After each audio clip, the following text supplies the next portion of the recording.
Hi, I'm Haley, Hi, I'm Jonathan. and today we're going to do our February 2018 wrap up.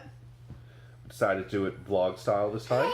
So we are, without further ado, take it away past Jonathan. Say hi, B. Hi. Hey, folks. It's Jonathan.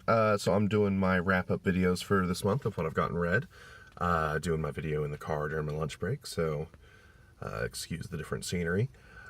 So the two books that I read this month so far have been Debt, The First 5,000 Years by David Graeber. I finally finished that up.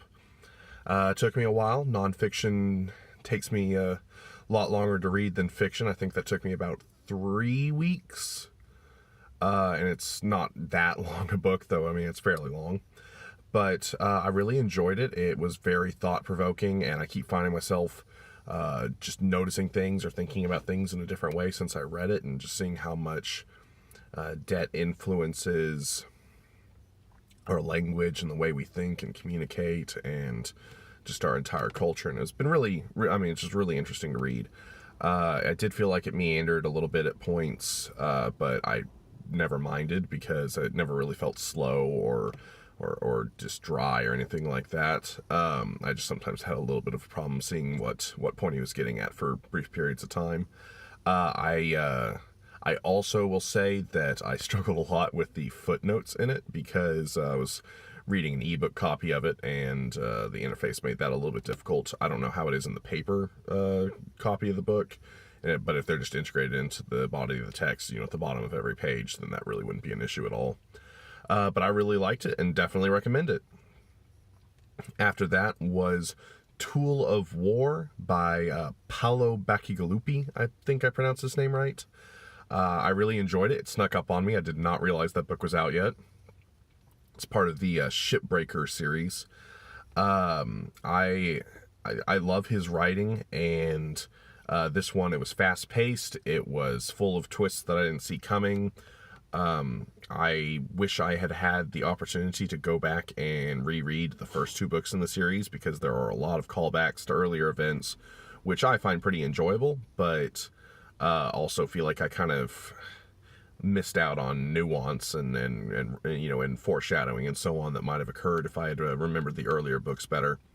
I will say that it might not actually be my favorite of the series, because the main character Tool, while he's a really interesting character, I'm a little disappointed by how he's become the primary focus of the series, just because I don't think he's the most interesting part of that author's writing. I really enjoy his world building and just seeing how people live in the ecological dystopias that he's created, and this came across as a little bit more traditional mega corporation cyberpunky type thing, and it was still a lot of fun. I still really enjoyed it, but it just didn't have quite the same flavor as some of his other works. So I still, I was definitely, if you're a fan of the earlier books, you're still going to enjoy this one. It was really good.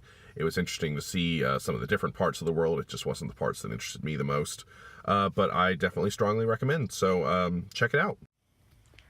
Okay, well, the toddler's napping real quick. I'm going to try and film my wrap up review type thing for the first book I read this month, which is Buzz, A Stimulating History of the Sex Toy by Hallie Lieberman. And I wanted to make sure I showed you the cover because I think it's really funny.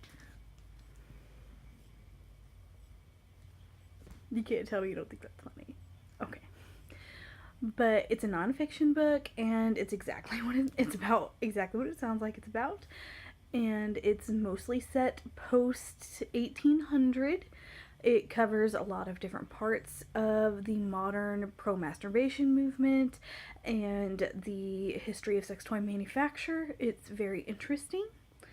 I gave it 4 stars on Goodreads, and I would definitely recommend it to people who enjoy nonfiction, especially overarching nonfiction. The only real problems I had with it were it had some trans-exclusionary language, which was partially because of the time periods it was looking at. A lot of the people involved were what we would now call trans-exclusionary radical feminists, so keep that in mind if you're going to read it. And I had a huge problem with the footnotes and how they were done. There were a lot of them. It was very well researched, which is a good thing, but they were not footnotes, they were endnotes. So if you wanted to look at them, you really had to go back and forth from the front to the back. And when you have a lot of notes, I think that can kind of be a problem. So I just think they should have been footnotes as opposed to endnotes. That was really my only complaint. So I hope that you read it. I think you'll enjoy it. Okay, it's time for part 2 of my wrap-up reviews. I'm just hanging out in bed during nap time. Jonathan's here too. He says hi. Hi. And the second book I read this month was The Trespasser by Tana French. This book. It's the latest book in the Devil and Murder Squad series. I liked it pretty well. I've liked all of Tana French's books. She's one of my favorite authors. This is probably my least favorite in the series, but it's not terrible.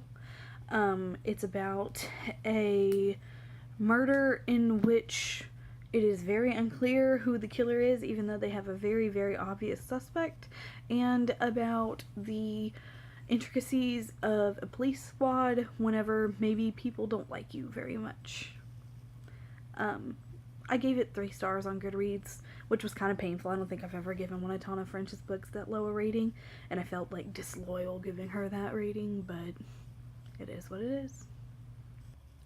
Okay, so part 3 of my wrap-up. I just finished reading the 5th season by N.K. Jemison. The glare on my glasses is kind of bad. I'm going to take that off. The 5th season by N.K. Jemison. This is what the cover looks like. And I really, really loved this book. I gave it 5 stars on Goodreads.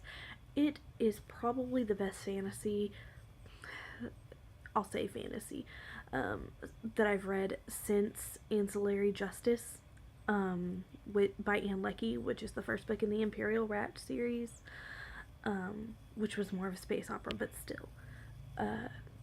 This book is just fantastic.